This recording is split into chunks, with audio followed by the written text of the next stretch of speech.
So hello everyone, I am Rudra Pratap Singh Chauhan. जैसा कि आप सभी को पता है, हमारे पास प्लेलिस्ट अवेलेबल है एसक्यूएल की। इंटरव्यू सीरीज भी हम करते हैं जिसमें हम जिसका भी सिलेक्शन होता है उन सभी का इंटरव्यू लेते हैं। तो उसी सीरीज को कंटिन्यू करते हुए आज हमारे साथ है आशीष। आशीष का सिलेक्शन नगारों में हुआ है, तो अभी उनसे हम बातचीत करेंगे। Hello Ashish, welcome to our YouTube channel. Hello, Rudra. First of all, thank you so much for inviting me.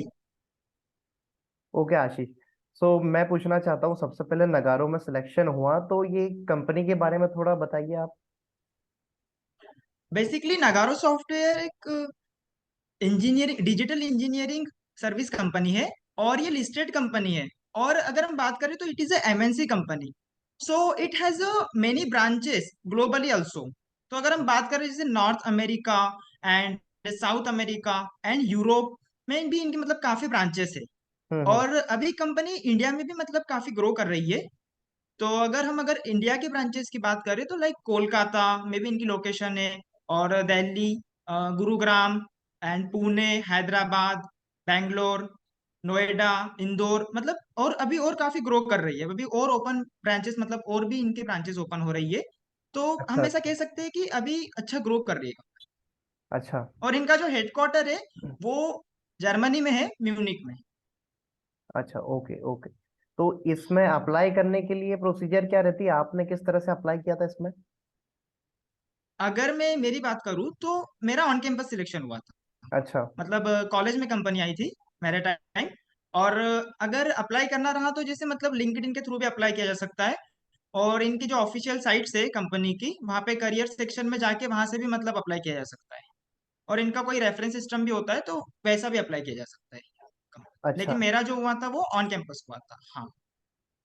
और इसमें सिलेक्शन क्राइटेरिया रहता है क्या कि पर्टिकुलर कॉलेज के स्टूडेंट ही अप्लाई कर सकते हैं, या परसेंटेज वाइज या कुछ भी? क्राइटेरिया की अगर बात की जाए तो जिस समय मतलब मेरा सिलेक्शन हुआ था हम्म। उस टाइम पे, तो क्राइटेरिया मतलब ऐसा ही था कि पास आउट होना चाहिए। मतलब आप मतलब बैकलॉग नहीं होना चाहिए कोई आपके। अच्छा। जैसा मतलब एज अ ट्रेनिंग या फिर ट्रेनिंग के दौरान जो भी डॉक्यूमेंट वेरिफिकेशन होता है, तो आप पास आउट रहना चाहिए और बैकलॉग आपके कोई भी मतलब नहीं रहना चाहिए। और परसेंट वाइज बाकी ऐसा की कोई बात करें तो? नहीं नहीं, पर्सन क्राइटेरिया तो नहीं था जब हमने अप्लाई किया था उस टाइम का। अच्छा अच्छा हाँ। अच्छा। तो इसमें हमारा रेज्यूम हम अप्लाई करते हैं, हमारा रेज्यूम शॉर्टलिस्ट हो जाता है, उसके बाद मेल आता है। तो इनिशियल प्रोसेस क्या रहती है, राउंड्स कैसे रहते हैं?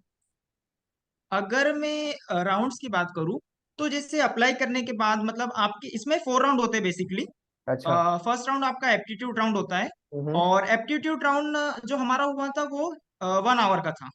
अच्छा उसमें मतलब आपका टेक्नोलॉजी टेक्नोलॉजी से रिलेटेड क्वेश्चंस थे। और कुछ क्वेश्चंस आपके बेसिक इंग्लिश के क्वेश्चंस थे। और कुछ क्वेश्चंस आपके एप्टीट्यूड रीजनिंग जो होते हैं नॉर्मली क्वेश्चन, वो अच्छा। क्वेश्चन थे। तो वो 1 आवर का था। हम्म और सेकेंड राउंड इसमें जो हुआ था वो हुआ था कोडिंग राउंड। हम्म। तो मैं अगर कोडिंग राउंड की बात करूं तो मतलब एक तरीके से जो नगारो का जो कोडिंग राउंड होता है हम्म। वो इंटरमीडिएट लेवल का होता है। एकदम बेसिक क्वेश्चन भी नहीं होते उसके अंदर, और एकदम एडवांस भी नहीं होते हैं। तो जो कोडिंग राउंड में कुछ डीएसए के क्वेश्चंस थे, कुछ मतलब स्ट्रिंग से रिलेटेड क्वेश्चन थे। अच्छा। तो वो उसमें 3 क्वेश्चंस थे, हाँ, कोडिंग के 3 क्वेश्चंस थे। तो 3 में से मेरे 3 क्वेश्चन सही गए थे पूरे। तो आपके टेस्ट केसेस मतलब पूरे पास हुए थे मेरे। और कुछ जो बच्चे थे उनके 2 क्वेश्चन भी सही गए थे, तो उनका भी सिलेक्शन हुआ था अगले राउंड के लिए। आपके मतलब उनके भी सारे टेस्ट केसेस पास हुए थे। तो ऐसा कह सकते हैं कि 2 मिनिमम होना चाहिए अच्छा, दो ऐसे। क्लियर होना चाहिए। और इसमें यदि हाँ। एप्टीट्यूड की बात करें और यदि डीएसए की बात करी, तो पर्टिकुलर टॉपिक आप रिकॉल कर पा रहे हो कि ये वाले टॉपिक से क्वेश्चन आए थे डीएसए में, ये वाले टॉपिक के पर्टिकुलर क्वेश्चन मुझे डीएसए जानना है। से आपके मतलब एज अ फ्रेशर अगर मेरी बात करूँ तो एज अ फ्रेशर बेसिक ही क्वेश्चंस थे, एकदम मतलब एडवांस लेवल के नहीं थे। हम्म। और आप जैसे जो भी साइट्स रहती है जैसे गिग्स फॉर गिग्स, इससे प्रिपरेशन भी कर सकते हैं हम्म। इनकी। तो वो काफी हेल्पफुल रहता है। तो वही मतलब बेसिक क्वेश्चन जो रहते हैं मतलब एप्टी रीजनिंग के, वही सारे थे, मतलब ऐसे एडवांस लेवल के नहीं थे। एज हम्म। ए डीएसए का अगर अपन बेसिक भी पढ़ते हैं हम लोग तो मतलब क्रैक कर सकते हैं उसको। तो जब आपका सिलेक्शन हुआ था उस टाइम पर आपने कहाँ से प्रिपेयर किया था इन सब चीजों के बारे में? मैं उस टाइम इंटर्नशिप भी कर रहा था वैसे। इंदौर से इंटर्नशिप कर रहा था मैं। और उसके बाद में मैं वैसे यूट्यूब चैनल से भी पढ़ता था उस टाइम। और जैसे और काफी वेबसाइट्स भी है, जैसे जावा पॉइंट हो गया, जावा टी पॉइंट।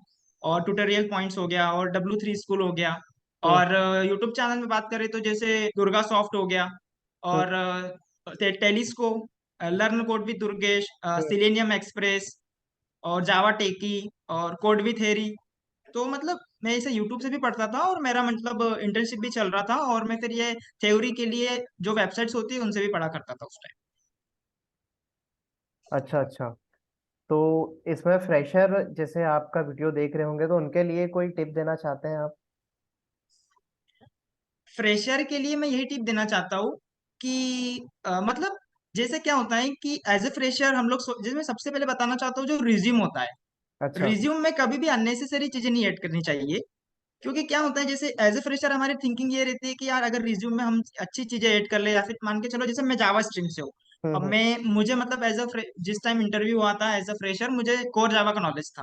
अच्छा। तो एज ए फ्रेशर हमको ऐसा नहीं करना चाहिए कि हाँ, हमको अगर कोर जावा का नॉलेज है तो हम सोचे कि यार इसमें एडवांस अगर जावा ऐड कर दी जाए तो हमारा रिज्यूम शॉर्टलिस्ट जल्दी मतलब चांसेस ज्यादा हो सकते हैं, या हम्म। फिर इंटरव्यू में सिलेक्शन होने के चांसेस ज्यादा रह सकते हैं। तो ऐसा नहीं होता है, क्योंकि आप जो रिज्यूम में ऐड करते हैं हम्म। वो फिर जो इंटरव्यूअर होता है उनके लिए ऐसा रहता है कि आपको वो सारी चीजें आती है, ऐसा मतलब वो श्योर रहते हैं। इसलिए अननेसेसरी चीजें रिज्यूम में ऐड नहीं करना चाहिए।